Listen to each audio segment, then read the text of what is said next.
morning, everyone. If I could ask everyone to take their seats as we're about to start the program.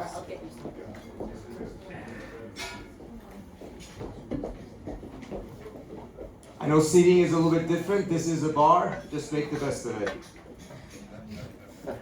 All right. Good morning, and welcome to our panel discussion titled Oslo is Dead, Can the New York Declaration Deliver Peace? The Israeli-Palestinian conflict is a very difficult topic to talk about at any point, but 7 a.m. in the morning is a particularly inhumane time to discuss it, so we're tremendously appreciative of all of you attending here, and of course our excellent panelists who I will introduce shortly. My name is Trita Parsi. I'm the Executive Vice President of the Quincy Institute. We're proud sponsors of this program together with the US Middle East project. The Oslo process has been dead for years. But the October 7th attack and the ensuing bombardment of Gaza has dispelled any illusions about its relevance going forward. Yet without ending the occupation, there is really no chance of being able to achieve either a ceasefire that can endure or an actual permanent peace. As Oslo collapsed, however, another framework emerged. The United Nations passed a resolution in 2024 calling for the establishment of a Palestinian state within 1 year. Saudi Arabia and France took that as a mandate and manifested it in what ended up becoming the New York Declaration that was passed in September 2025 with the votes of 142 countries in the General Assembly. The declaration laid out a single roadmap to deliver the two-state solution through irreversible steps towards Palestinian statehood based on 1967 lines.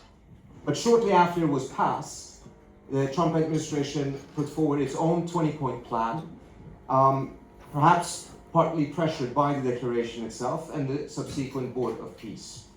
Though Trump's plan did not entail any ambition for the establishment of a Palestinian state or even a broader solution to the conflict, it appears to nevertheless have pushed all other initiatives, including the New York Declaration, to the side. At today's panel, we will try to address these dynamics. And without any further ado, I want to introduce our esteemed panelists, and first just also declare that unfortunately Mustafa Barghouti caught I believe a stomach bug this morning, so he cannot make it, but we're very pleased to see that last minute, actually last second, Marwan Muasher, the former foreign minister of Jordan, decided to step in and help us sort these issues out. To my immediate left here, we have Tanja Fajon, who is the Deputy Prime Minister and Foreign Minister of Slovenia since 2022. She also served in the European Parliament from 2009 till 2022, and Slovenia, of course, has been one of the strongest voices in Europe on this issue, as well as at the Security Council, in which their mandate ended just a couple of months ago. Then we have Daniel Levy, who is the president of the US Middle East project. He was formerly an Israeli negotiator involved in the Oslo II peace process, as well as the Tava summit. And last but not least, Manal Radwan, who serves as the head of the Saudi Kingdom's negotiating team at the Ministry of Foreign Affairs and is senior advisor in the cabinet of the Minister of Foreign Affairs. Her portfolio entails regional security, Iran, and she was the lead on the negotiations for the New York Declaration. And Manal, I'm going to start off with you, with your permission. Saudi Arabia, as well as other countries, including several European countries, have taken several initiatives to be able to bring an end to the conflict and establish Palestinian peace. New York Declaration is just one of them. There's also the European, Norwegian, Saudi-led Global Initiative, Global Alliance for the Implementation of the Two-State Solution, which met just weeks ago in Dublin, Ireland. A number of states have also recognized Palestine. Slovenia is one of those examples. So you have a set of countries that are rowing in a particular direction, but then you also have Israel rowing very much in the opposite direction. Facts on the ground in Palestine suggest that the balance is in favor of Israel and its intent in this scenario. What can the New York Declaration do to be able to reverse this trend? And how does it interplay with Trump's Board of Peace? Is the New York Declaration even relevant at this point? Thank you very much, Trita, for this. Thank you for the invitation, and I hope I make sense at this very early time of the day, coming from a very long travel, and also the seating is very, I feel like I'm in the air, I'm about to trip or something or fall off, but which maybe describes exactly where we are, trying to hold on as much as we can to what works and trying to prevent further human suffering, because I think that's the core of the tragedy that we find ourselves in. Thank you for the question, because I actually take a bit of a different perspective from the one you laid out. I don't see the New York Declaration or the Global Alliance for the Implementation of the Two-State Solution as initiatives and processes or frameworks that compete with the Board of Peace or with the 20-point peace plan or with the UN resolution, which is extremely important and essential and gives the legal and the political framing to the Board of Peace. And I think that is exactly where we all should be. The situation is not perfect. The Palestinian state itself is facing, or the realization of a Palestinian state is really facing an existential threat, and I know His Excellency Marwan will speak more about that, but then that actually puts more pressure on us to utilize not only the momentum, but the practical work that was put out. The New York Declaration put practical steps from ending the war in Gaza all the way to not only realization of Palestinian state, but full regional integration based on the right approach, based on the Arab Peace Initiative, based on the two-state solution. It seems very far off, but it's actually an answer to all those who were saying, what can be done? So what can be done is laid out, it's there. Yes, the 20-point peace plan took a bit of a different approach, and it was really focused on ending the war in Gaza and on what we call stage 1 and stage 2, which are essential. And and this is a very welcome development. We have the President of the United States for the very first time from a very, very long time who is personally invested in ending the war. And he says that he is committed to bringing peace in the region. This is development that we should not brush aside. We have CENTCOM now as part of this. We've been wanting, and the Palestinians have been asking for protection for a very long time. We have now, in the coming weeks, not only talking about consolidating the ceasefire, which has not happened because of Israeli violations, but really putting the essential steps moving forward. The objectives we share.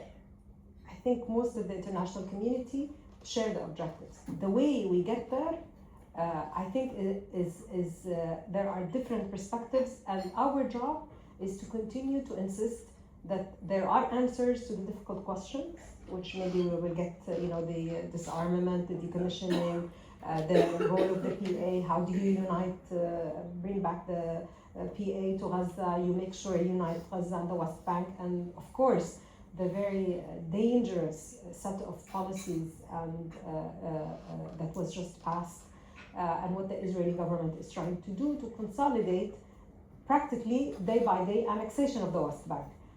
I come back full circle and I say, but we also have a president of the United States, and the United States just issued a statement that's saying no to annexation, which is great. We started from expulsion of Gazans, completely liquidating the Palestinian cause. I just want to remind you where we were. 2, Gaza is for the Gazans, and I would say Gaza is for Palestine, and no expulsion, no annexation. And we started, but now we have a Palestinian committee, now we have a Board of Peace, and now we have a Security Council resolution, which we have to implement faithfully and implement step by step, and make sure that we don't derail into other emerging narratives that are undermining the unity of Gaza and the West Bank, and starting to entertain ideas that are sub-Palestinian state. This is where the New York Declaration and the Global Alliance comes in. Very good. Thank you so much. Those are excellent points. I don't want to set up a disagreement, but Tanja, Slovenia chose not to join the Board of Peace and argued that this looked as something that was intentionally or unintentionally moving towards supplanting the UN. How do you see the process and the interplay between the Board of Peace and other initiatives? Yes, thank you. Good morning. We had a very interesting discussion last Friday in Ljubljana exactly on that topic. I hosted 5 ministers from Arab countries, including Prince Faisal from Saudi, and the title was, the Board of Peace, can it bring the broader peace in the region of the Middle East? I mean, in our eyes, Slovenia welcomed, as we welcomed the resolution, and we voted for the resolution last in the Security Council last year, because we really believe that it brings the ceasefire, and this is what matters, that we stop the killing of innocent civilians in Gaza. But we had at that time already questions, how does it look, the Board of Peace, how will look the stabilization force on the ground, it was unclear. Now we got the invitation for the Board of Peace, we had serious discussions, and as I said, we welcomed, and I do understand the other countries joining, but for us, it is difficult to imagine that any peace can really survive on a long run without being, mandated or, worked through the UN resolutions and the institution itself. Not to mention that we had discussions with our colleagues also in the European Union. Most of them agreed that there is a fear, what is the mandate of this Board of Peace, looking at a broader picture. Is there a parallel structure to the UN? What are the questions? Can we mandate it down, narrow down the mandate just to Gaza, and these are certain legal questions that we posed and tried to see how to focus back mandate to Gaza, which was the resolution of the Security Council. This is still what we are trying to do. But I would say that from Slovenian perspective, any initiative that first is really bringing at least fragile peace and ceasefire in the region is important. But now we see that illegal annexation in West Bank, the situation is horrible. We, a few days ago, really seriously condemned the plans of Israeli cabinet to go ahead, because there is a danger to the two-state solution. And it's still insufficient to see humanitarian assistance. So it's very fragile. I do see New York Declaration an important one, and everything that Slovenia seated last 2 years in the Security Council, the first resolution on a ceasefire, basically we drafted. We had 4 or several resolutions, but unfortunately we see what is the situation today. So it's not a positive one, it's a lot of questions, but I think we have now really to work hard to preserve the ceasefire and also this two-state solution alive. Thank you. Marwan, Manal makes a very good point. Looking at where we were before and the disastrous trajectory, the 20-point plan, even though it didn't have an explicit ambition of resolving the larger issue, nevertheless helped change the trajectory. Imperfectly, but nevertheless. But it still contains structural flaws, arguably. And we saw the same thing with Oslo. It was welcome at the time because the trajectory was terrible, but it entailed structural flaws that ultimately prevailed and ended up causing it to fail. How do you see the situation with your experience having gone through this for more than 20, 30 years? Can these structural problems within the Board of Peace be overcome? Can it be turned into closer to what the Group of 8 said in their statements, because they really tried to ground this in international law and previous principles, which are not part of the statements of the Board of Peace? First, let me say it's an honor to replace Mustafa Barghouti, not because he's a great friend and great thinker, but also because I agree with him on what he would have said today. And so I bring 2 voices to the table, mine and that of Mustafa. I also don't want to appear in any way as disagreeing with my dear friend Manal. because seriously, and not because she's just here, the only serious Arab country today putting forward a vision to the future of this conflict is Saudi Arabia. And they have to be commended for that, even if I have doubts about the success of their initiative. But at least there is an Arab vision, at least there is a, which has been lacking for a very long time, including from the Palestinians. I'm not very hopeful about either the Board of Peace or the prospects of a two-state solution, and I hope to God I'm wrong. I hope to God I'm wrong. This is a Board of Peace that doesn't mention Gaza. This is a Board of Peace that includes Netanyahu, somebody who has spent 2 years destroying Gaza, and now suddenly he is supposed to help reconstruct it. This is a Board of Peace that has Mr. Netanyahu stating day and night that he's against a two-state solution, that a two-state solution is a reward for terrorism. These are his exact words. And suddenly we expect him to contribute to a process that would result in a two-state solution. This is a Board of Peace chaired by a president whose administration mentioned the Middle East on page 27 in a 33-page document. And a president whose administration says in their national security document that the Middle East is no longer an important region and the United States will recede from that region. So I just mentioned all of this as a background to state, so what hopes do we have that suddenly a two-state solution is going to emerge from such an American administration and such an Israeli administration? A two-state solution requires three conditions to be achieved. One, that Israel withdraw and its occupation. Who today believes that Israel is going to end its occupation voluntarily? Two, it requires that the international community will force Israel to end its occupation if Israel doesn't want to end the occupation. Who believes that the international community today is willing to force Israel to end the occupation? Three, a two-state solution requires separation of the two communities. With 750,000 settlers plus in the West Bank and East Jerusalem, who believes that separation is possible today of the two communities?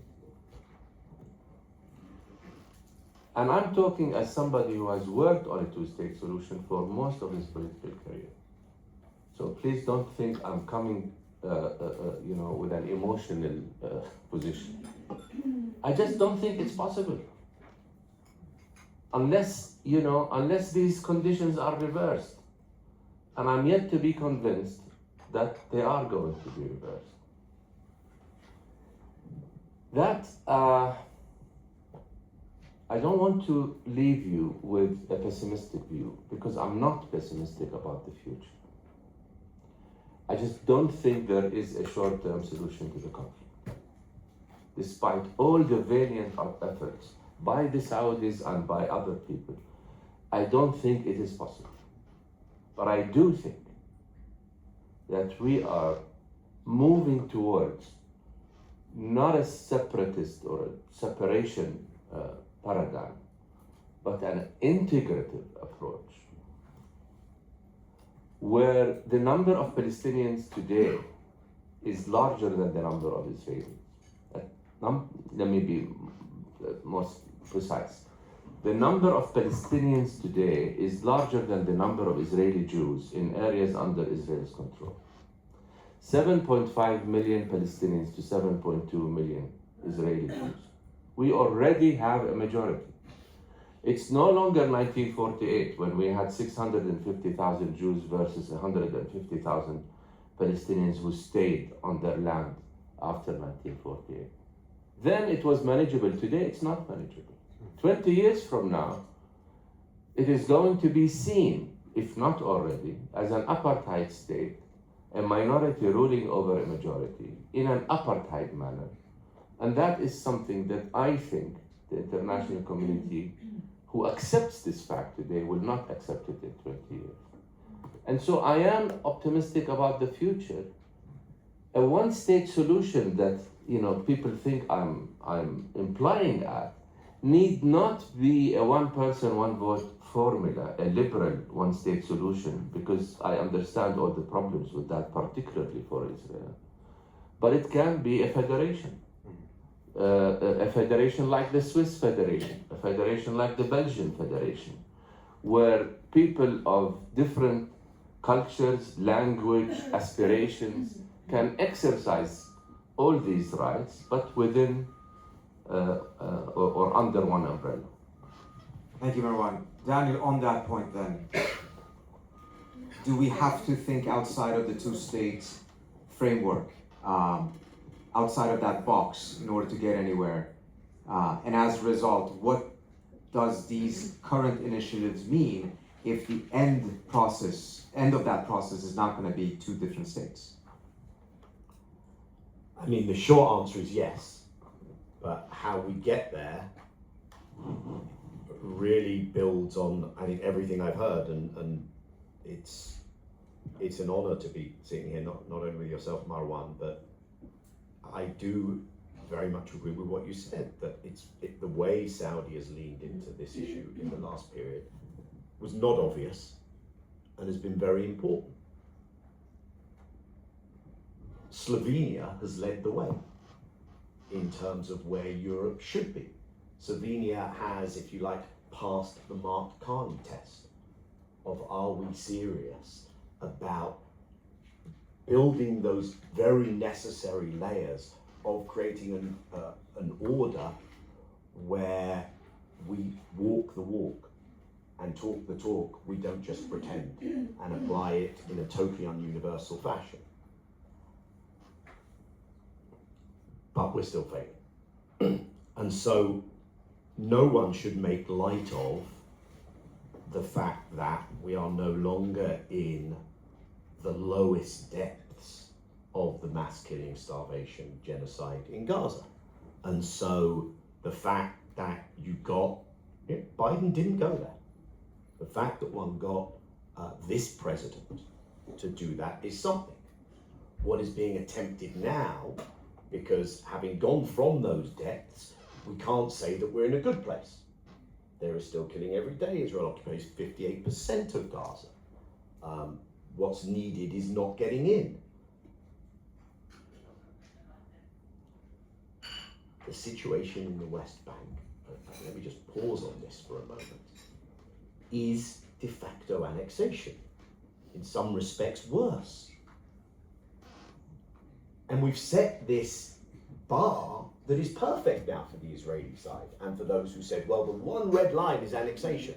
So basically the signal to Israel is all you have to do is avoid this one piece of legislation, this formal declaration, and you can do everything else. Well, they've gone past the red line and they're looking back and saying, whoa, this is fabulous. We can do anything we want. And so I think what we're seeing from those countries who have, for instance, said we'll get on board with the Board of Peace, is the attempt to say, look, we have to keep him, the president, in the game. Let's remove the layers of excuses. The layers of excuse on Palestinian governance will create an NCAG, a National Committee for the Administration of Gaza. So we create the NCAG. We'll join the Board of Peace, so we'll join the Board of Peace. We'll, if you're in Indonesia's case, we'll say we'll put troops into an ISF. But what we are already discovering is removing the layers of excuses is not enough. And the missing gap for me between that And any better horizon does not only the Israeli leadership, but the Israeli body politic and the voting Israeli public. Do they look around and say, can we still get away with it? Is this still bottom line cost free?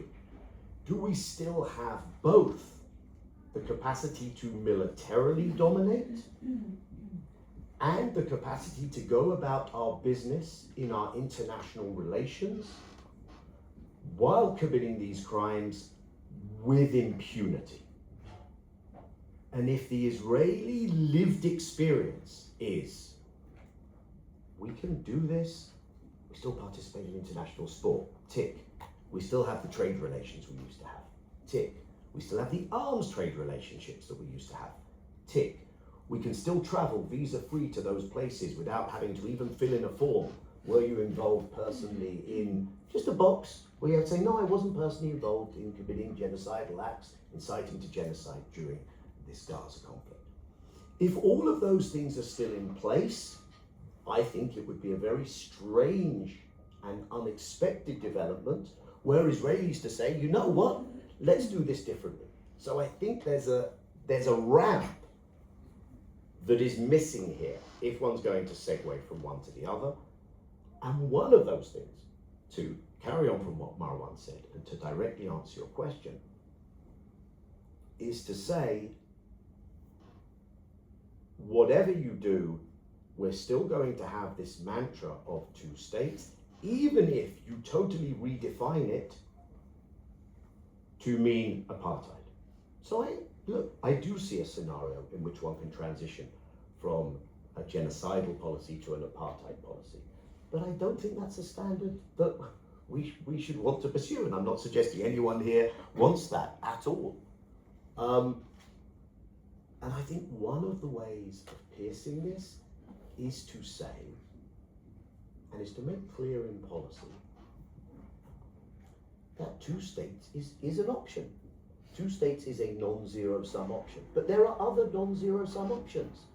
Our North Star, our indispensable thing that we will adhere to surely has to be that Palestinian Arabs and Israeli Jews are on this land, they're staying on this land, they have rights, they have the right to equality, they have the right to all those basic freedoms, and those rights need to be achieved. And if Israel, you have erased the prospect of that happening in a fair and decent dispensation of two sovereign states, which also addresses the rights of the Palestinian refugees. It's not a coincidence that UNRWA is being dismantled as we speak.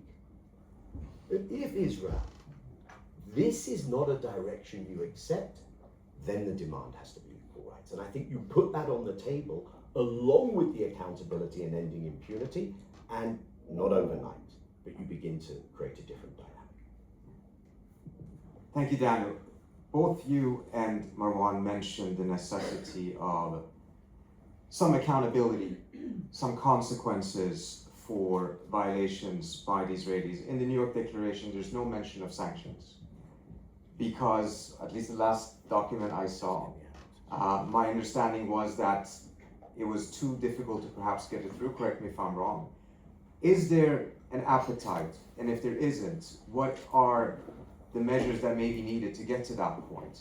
There is, for instance, the Hague Group. I believe Slovenia and Saudi Arabia are not part of it, but are observers.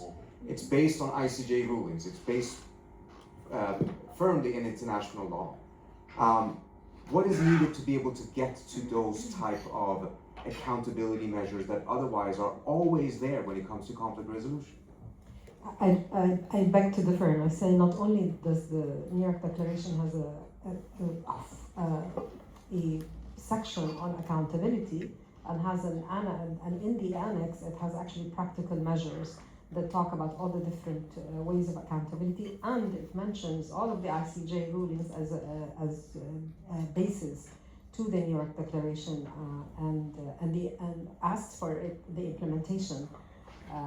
The whole New York Declaration is premised on implementation, but also a a comprehensive way of dealing with the conflict.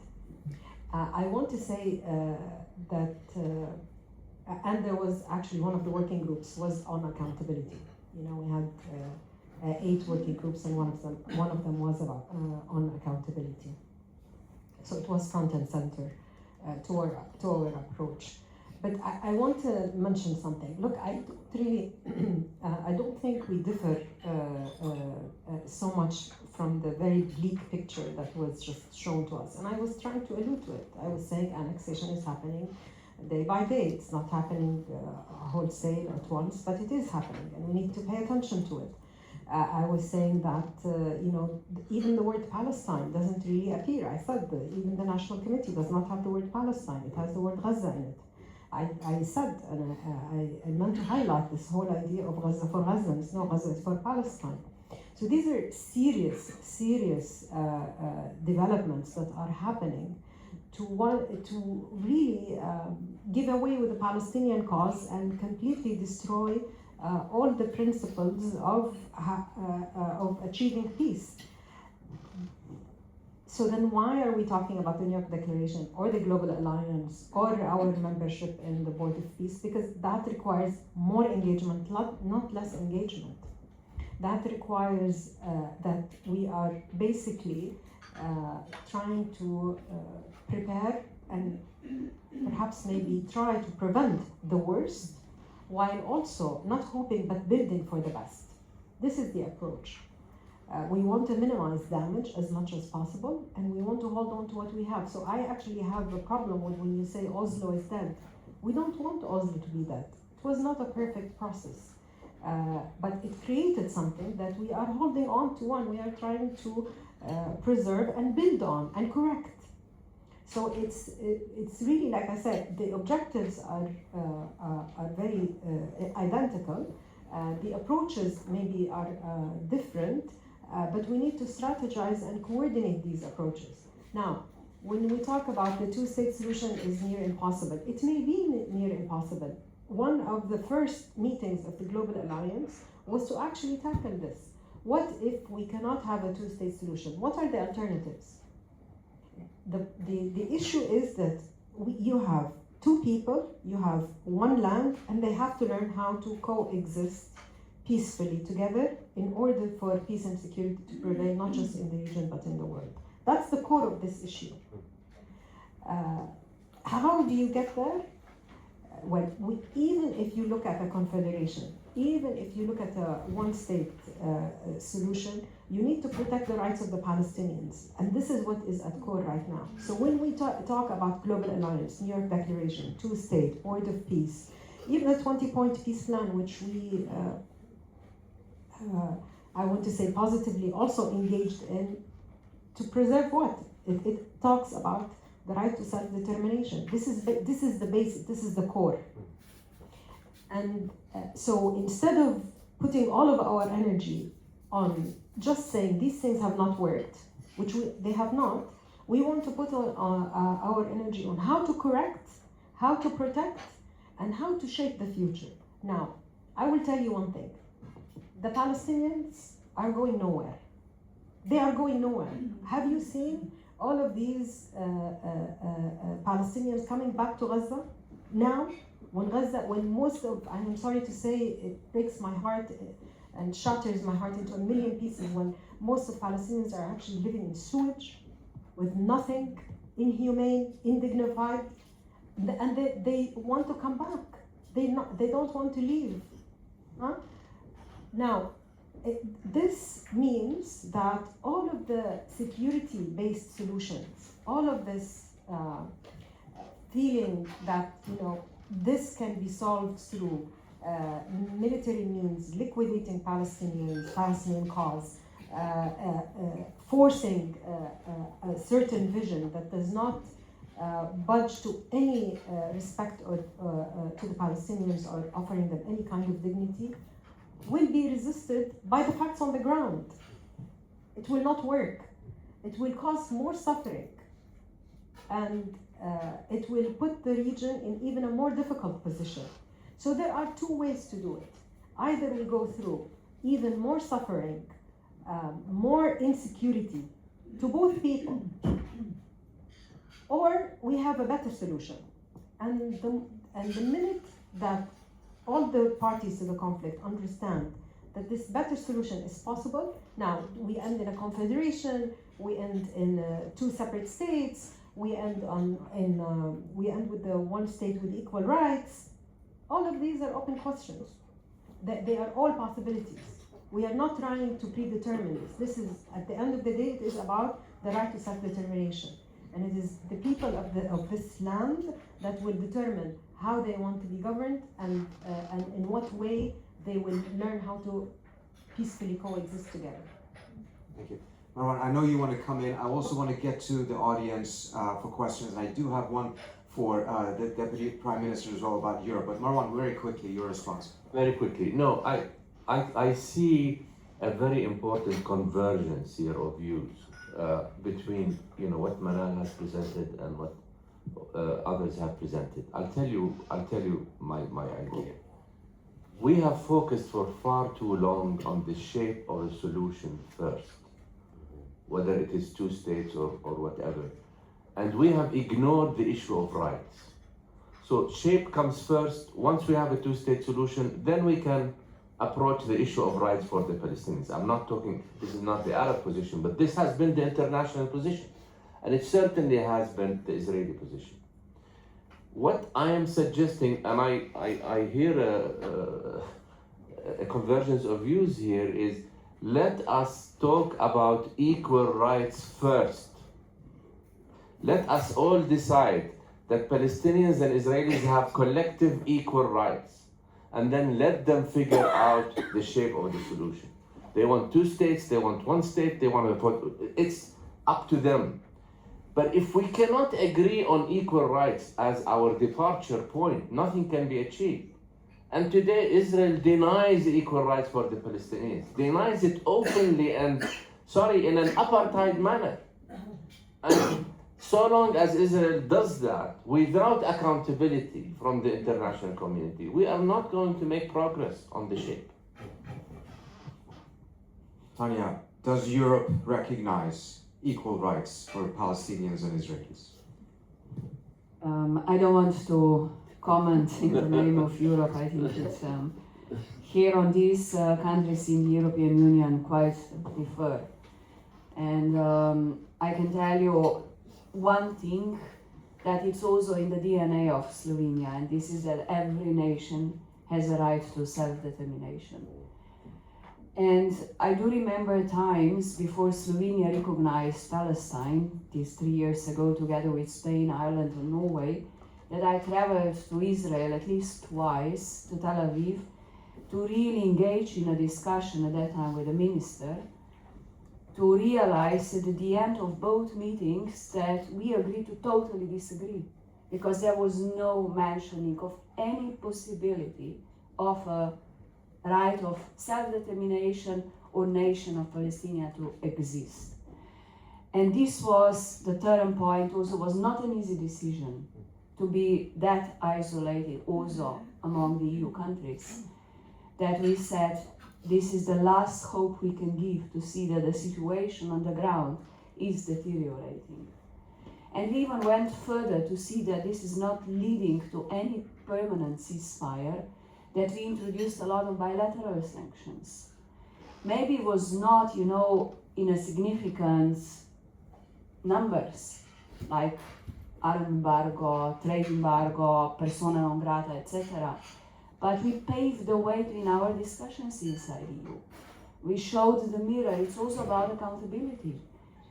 And I can sometimes say I was very disappointed to see the discussions that we had, but I don't want to really go into depth. I can see that we were all talking yes to state solution from our perspective. We really believe that is the only safety for the Israelis and Palestinians living side by side.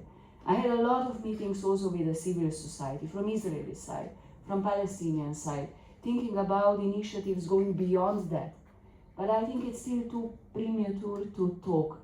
We have to see first, okay, I really fully underline what you said and agree with you, that it's about equal rights, and it's about the understanding that both people stays there, live there, and they have the full right to really remain. I'm worried to see the development, not only in West Bank, but also in Gaza, also with these forced displacements, with inhumane condition. I'm also fearing that we will at the end really see in years to come Riviera there. You know, it is horrible to mention, but things are not going right, and I wish that we have this wisdom also inside the EU, that we are capable of condemning last cabinet decisions from Tel Aviv to continue with illegal annexation didn't see a strong condemnation from the EU side. And this is the geopolitics we live today, and it is difficult. Maybe from the perspective of small country, sometimes you feel it's easier to do because you can be an honest broker, you don't have a burden from the past, you can show and you are not still, you know, a burden to someone else. But I'm proud for what we managed to achieve. And finally, on accountability, I'm wondering how many countries will join, you know, the case of South Africa. Maybe it's irrelevant, but it speaks an interpretation of the acts of genocide, you said, what is happening, and that this accountability will also count. Thank you.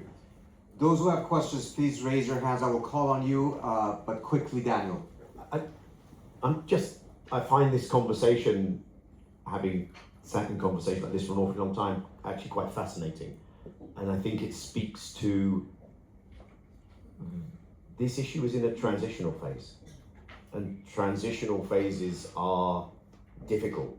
The realities on the ground are the most difficult. And so you have the pressing urgency of now, which Manal has spoken to, the minister has spoken to, in terms of, yes, we will go into things which are far from ideal, but you're preserving life and presence on the ground.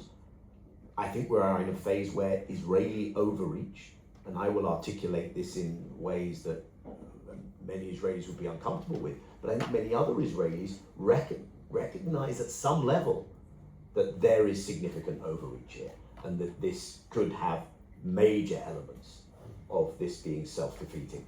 And then the challenge is, how do you pull state actors who are balancing multiple equities out of their comfort zone? You mentioned the Hague Group, you mentioned the ICG South Africa case, who will join that case?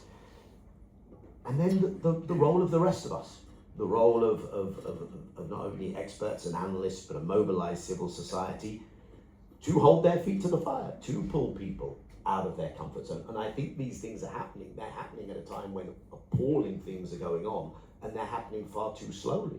But what is increasingly clear to me is they are happening. My apologies if I can't recognize you because of the darkness, but anyone who has questions, please raise your hands. We have someone in the back.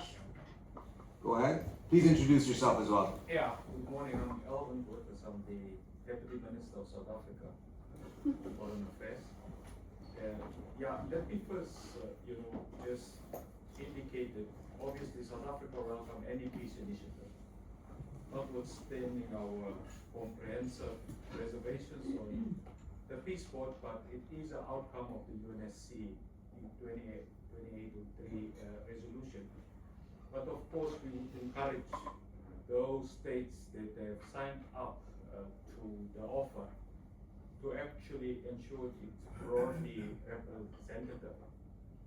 Any peace solution should have the Palestinian people be part of it, and not as a subordinate element thereof. And I've not seen, in terms of its inception, that the Palestine Authority, for example, because this is an important issue. You would recall the Oslo Accords, it have clearly advocated for the establishment of the Palestine Authority as an interim measurement.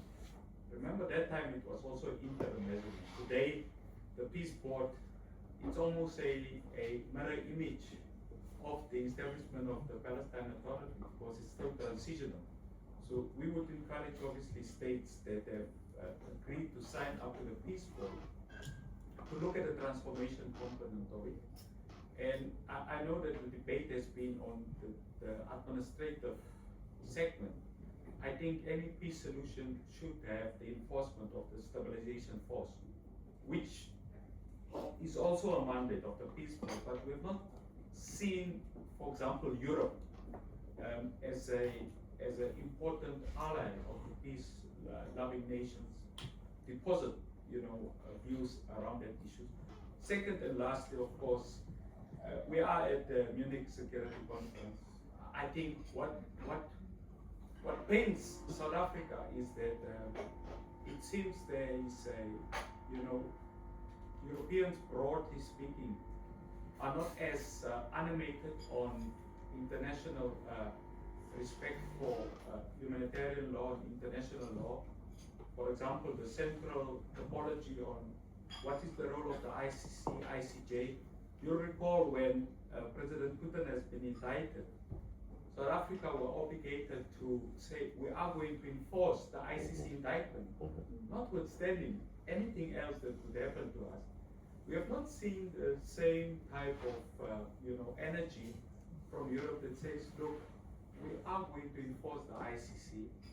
We are thinking about supporting the ICJ, and probably it will be important to understand from our allies here in Europe why a country in sub-Saharan Africa, such as South Africa, are more animated about international humanitarian law than the Europeans are. Thank you. Thank you so much. Manal, Tanja, want to comment?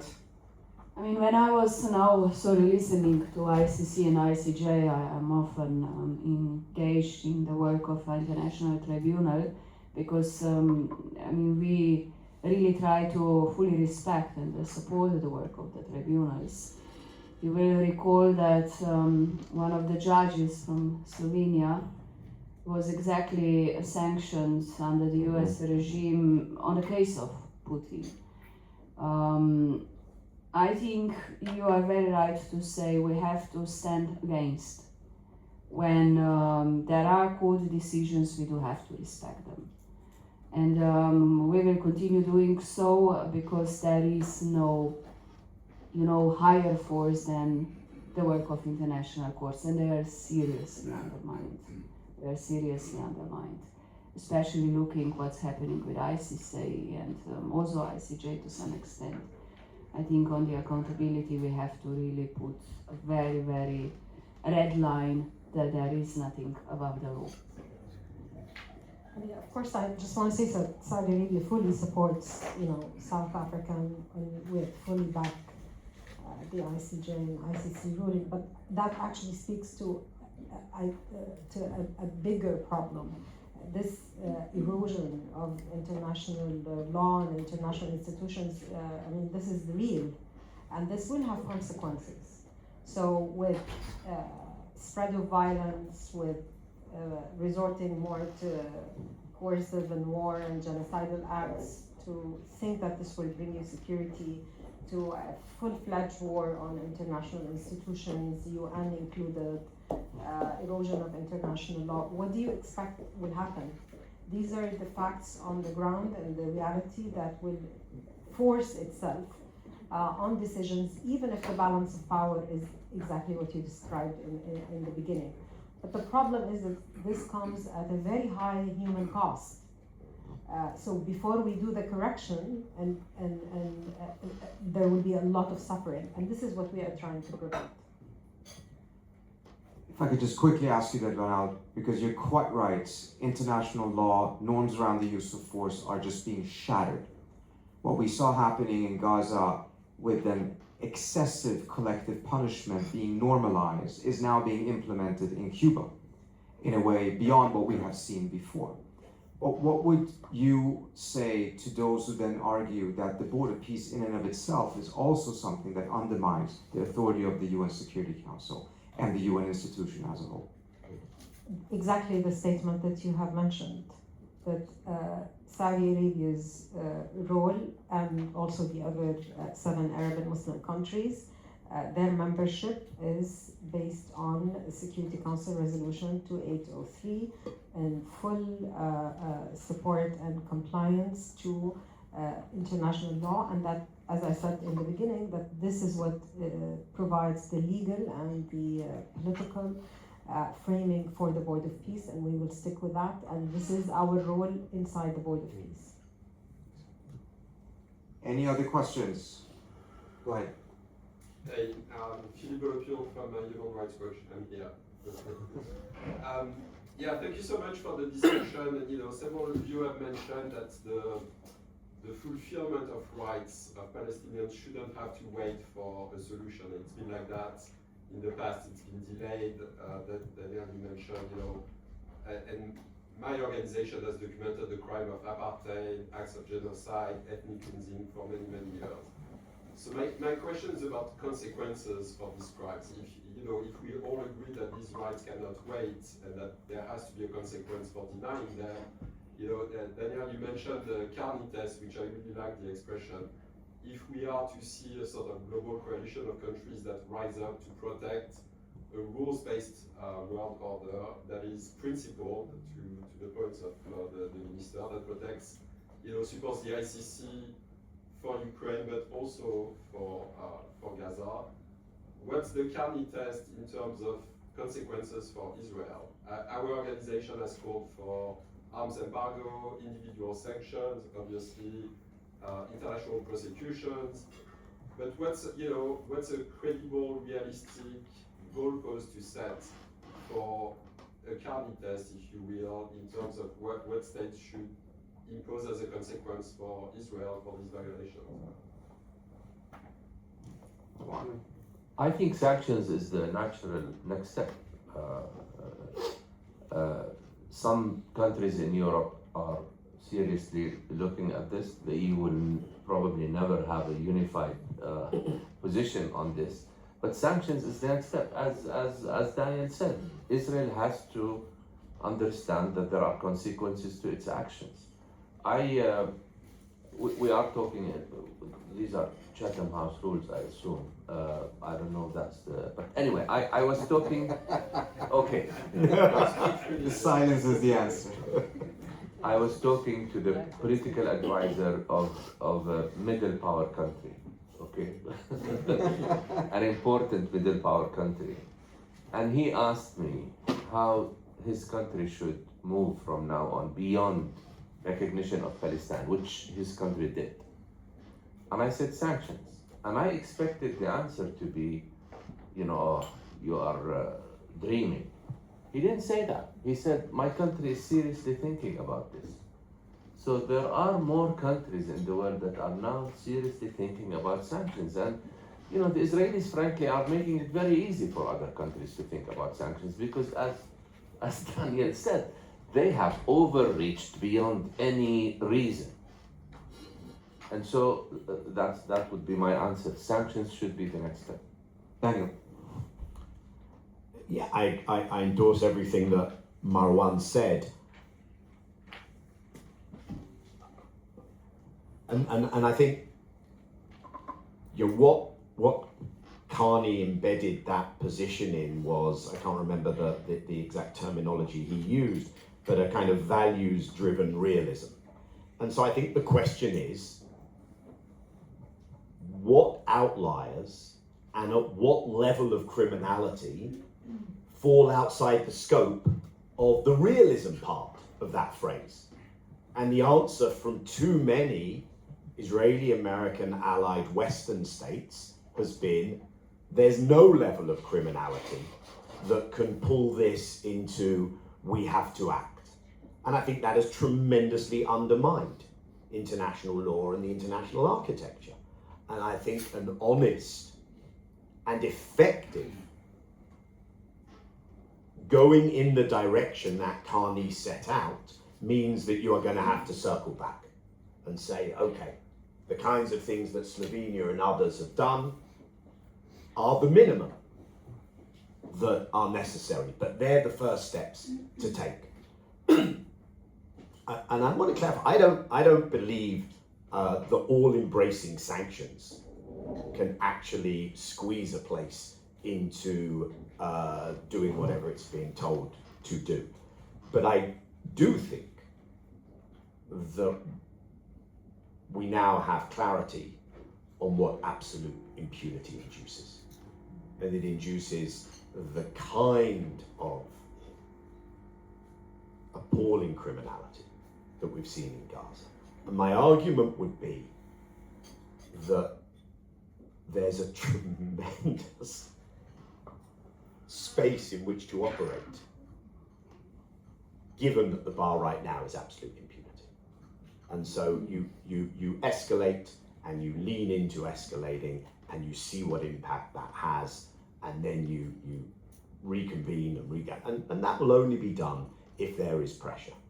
I don't think Slovenia here is probably not the best example, but in other places, I come from the UK, today, you wouldn't have had even the steps that the UK government took in terms of recognition without the public pressure. So we have to drive that. And then there's another question that we haven't asked that is lurking there in the background, which is one of military containment and deterrence.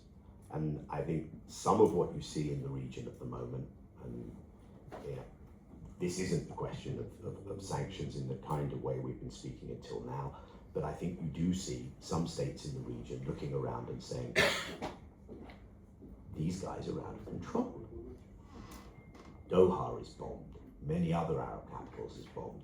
This isn't just about the Palestinians. This is an attempt to assert a military hegemonic domination. And so some of these murmurings of military aspects to alliances that we didn't have in the past, and I think even, not the lead issue, but some of the positioning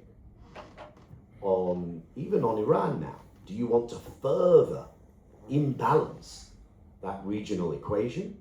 Comes from this place that how do you restrain an Israel that is so deep into overreach? But I'll park that.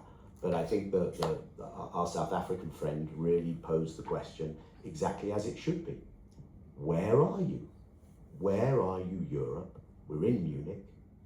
Where are you? Where are you, Germany, on this? We have time for only one last question. I see the gentleman over there having his hand up. Thank you for the discussion.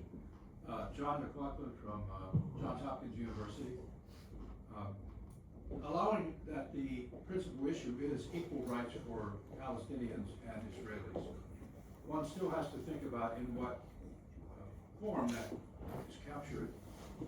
The drift of the panel's discussions is very pessimistic about a two-state solution, but the idea of a unitary solution, an integrative solution, was mentioned by several, backed up, among other things, by demographic trends, which are often determinative. So I'm just wondering, allowing for the fact that that isn't in the immediate prospect, how would you see that unfolding in terms of protection of rights, a kind of integrative solution here, where you would have to sort out all the issues of government that affect rights? I have to ask the panelists to try to be very brief because we are going over time at this point. I mean, I just said very brief, but these kinds of, well, first of all, sorry. Okay, sorry. First of all, pessimistic about the situation at large, including the two-state solution or any kind of solution. So we need to protect what we have, and I feel and sense an incredible danger to open up now discussions that are premature and will erode what we have. I was actually advocating to preserve what we have and open up possibilities. I see if we move towards a federal, towards an integrative approach, which I agree is not something in the immediate term, we're talking maybe 20 years down the road, then I see a federal solution. Because a federal solution is not dependent on numbers. If you make it dependent on numbers, then the Israelis will become a minority and we have all kinds of problems. But if you make it dependent on entities. Within each entity, you can exercise collective rights, self-determination, your own culture, your own language, etc. Within each entity, then it is entirely possible. I mean, we are in Europe again. Switzerland is right next to us. They have 3 communities, not particularly ones that like each other, with different languages, with different culture, and they found a way to serve up to exist under one roof. The problem with two-state solution, in my view, is that you really have to work hard to attain it under almost impossible conditions. You don't have to work hard for a one-state solution. We are already in a one-state reality. It happens to be an apartheid reality, not a democratic one, but it is a reality nonetheless. What we need to do, I think, where we are moving, probably in my view, is how to make this apartheid reality a democratic one. Thank you all so much. We may not have resolved the issue, but we have proven that you can have a very good conversation 7 a.m. in the morning on this topic. Please give a round of applause for our extreme panelists. Thank you so much.